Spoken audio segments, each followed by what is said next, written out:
आषाढी एकादशीचे महत्त्व आणि कथा. आषाढ शुक्ल एकादशीला शयनी एकादशी किंवा पद्मनाभा एकादशी असे म्हणतात. या दिवशी भगवान श्री विष्णू क्षीरसागरात शेषशय्येवर योगनिद्रेत जातात आणि 4 महिन्यानंतर कार्तिकी एकादशीला जागे होतात. याच दिवसापासून चातुर्मास सुरू होतो. एकादशीचे अद्वितीय महत्त्व आहे. धर्मशास्त्रामध्ये सर्व व्रतामध्ये एकादशी व्रत सर्वश्रेष्ठ मानले गेले आहे.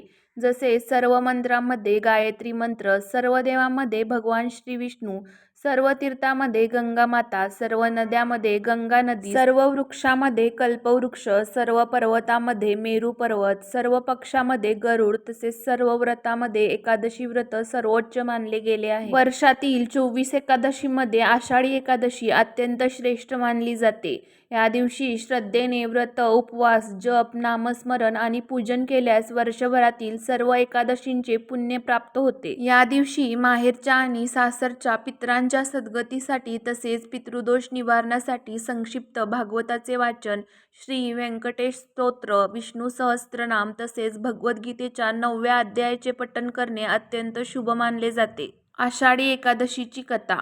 त्रिलोकामध्ये एकादशीसारखे दुसरे पवित्र व्रत नाही. हे व्रत पुण्यकारक असून ते पापांचा नाश करते. आषाढ महिन्यातील शुक्ला एकादशी पद्मा नावाने प्रसिद्ध आहे. एकादशीचे व्रत जरूर करावे. आता मी तुम्हाला एकादशीच्या पुराणातील कथा सांगणार आहे. ही कथा ऐकल्याने महापापाचा नाश होतो. पूर्वी सूर्यवंशामध्ये माधंता नावाचा राजा होता. तो चक्रवर्ती, सत्यप्रतिज्ञा व प्रतापी होता. तो आपल्या प्रजेचे पालक धर्माने व स्वतःच्या औसत पुत्राप्रमाणे पालन करीत असे.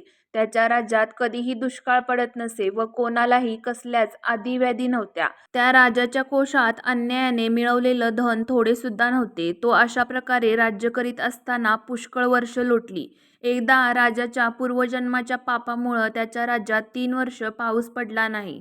त्यामुळे सर्व प्रजाजन वैतागले व भुकेने व्याकुळ झाले. राज्यात धान्य अजिबात नसल्यामुळे देवयज्ञ, पितृयज्ञ, अग्निहोत्रे, वेदाध्यान हे सर्व बंद पडले. तेव्हा सर्व प्रजाजन राजाकडे आले आणि म्हणाले, राजा, प्रजेला हिताचे ठरेल असे आमचे बोलणे ऐका. पुराणामध्ये पंडितांनी पाण्याला नारा असे म्हटले आहे. तेथे पाण्यात राहण्याचे भगवंताचे घर आयन आहे, म्हणून तर भगवंतांना नारायण असे म्हणतात. नारायण सर्वांच्या हृदयात राहतात. हे भगवान विष्णूंचे पर्जन्य रूपच आहे. पर्जन्याची वृष्टी तोच करतो. त्यातूनच अन्न निर्माण होते व अन्नातूनच प्रजा निर्माण होते. हे राजा, असा हा पर्जन्य नसेल तर प्रजेचा नाश होतो. ज्यामुळे पाऊस पडेल व आमचं आयुष्य चालेल असे काहीतरी करा. राजा म्हणाला, प्रजाजनांनो, तुम्ही सांगितले ते अगदी खरे आहे. अन्न हे ब्रह्मस्वरूपच आहे. सर्व चराचर जग अन्नामुळे स्थिर आहे. सर्व भूतमात्र प्राणी अन्नातूनच निर्माण होतात. जगाचे जीवन अन्नावरच चालते. पुराणात व लोकांच्या तोंडून मी असे ऐकले आहे की राजाच्या अनाचारामुळेच प्रजाजनांना दुःख भोगावे लागते. मी सूक्ष्मबुद्धीने विचार करीत आहे. मी काही पाप केल्याचे मला आढळले नाही. तरीही प्रजाजनांचे हित व्हावे म्हणून मी सर्व प्रयत्न करीन.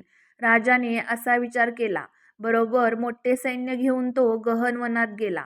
तिथे तप करणाऱ्या श्रेष्ठ मुनींच्या आश्रमांना त्याने भेटी दिल्या. त्यावेळी त्याला ब्रह्मदेवाचा मानसपुत्र असलेले अंगिरा ऋषी दिसले. त्यांच्या आजूबाजूच्या 10 दिशा उजळल्या होत्या. ते जणू दुसरे ब्रह्मदेवच आहेत की काय असे वाटत होते. त्या ऋषीला पाहून राजाला आनंद झाला व तो रथातून उतरून त्यांच्या पुढे हात जोडून एखाद्या सेवकाप्रमाणे उभा राहिला.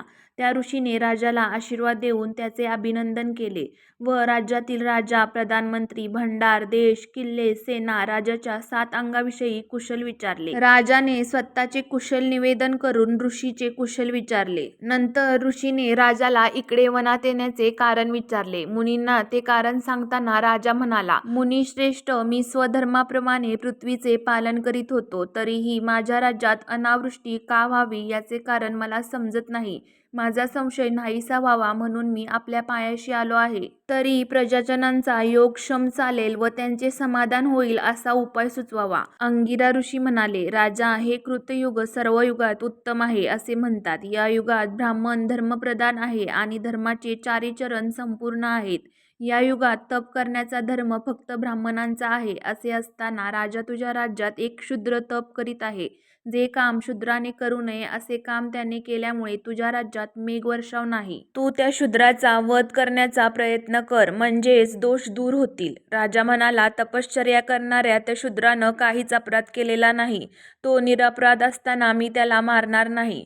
तरी दुष्काळ नाहीसा होण्यासाठी मला एखादा धार्मिक उपाय सांगा. ऋषी म्हणाले, राजा, असे असेल तर तू आषाढ शुक्ल पक्षातील पद्मा नावाच्या एकादशीचे व्रत कर. या व्रताच्या प्रभावाने तुझ्या राज्यात निश्चितपणे उत्तम वृष्टी होईल. ही एकादशी सर्व सिद्धी देणारी आहे व सर्व उपद्रवांचा नाश करणारी आहे. राजा, तू आपल्या परिवारासह व प्रजाजनांसह या एकादशीचे व्रत कर. मुनींचे हे म्हणणे ऐकून राजा घरी परतला. आषाढ महिना आल्यावरती त्याने पद्मा म्हणजे शयनी एकादशीचे व्रत केले. ब्राह्मण, वैश्य, शूद्र या चारी वर्णांच्या प्रजाजनांनी हे व्रत केले. राजा व त्या सर्वांनी असे व्रत करताच मेघांनी वर्षाव सुरू केला. सर्व पृथ्वी जलाने भरून गेली व थोड्याच दिवसात शेते पिकांनी शोभू लागली. त्याकरिता पद्मा एकादशीचे उत्तम व्रत अवश्य करावे. हे व्रत ऐश्वर्य व मुक्ती देणारे व सर्वांना सुखदायक आहे. या एकादशीचे महात्म्य वाचल्याने किंवा ऐकल्याने मनुष्य सर्व पापातून मुक्त होतो. याप्रमाणेच ब्रह्मांड पुराणातील पद्मा एकादशीचे महात्म्य संपूर्ण झाले. श्रीकृष्णार्पणमस्तु. आषाढी एकादशीची ही कथा तुम्हाला आवडली असेल तर लाईक करा व शेअर करा. धन्यवाद.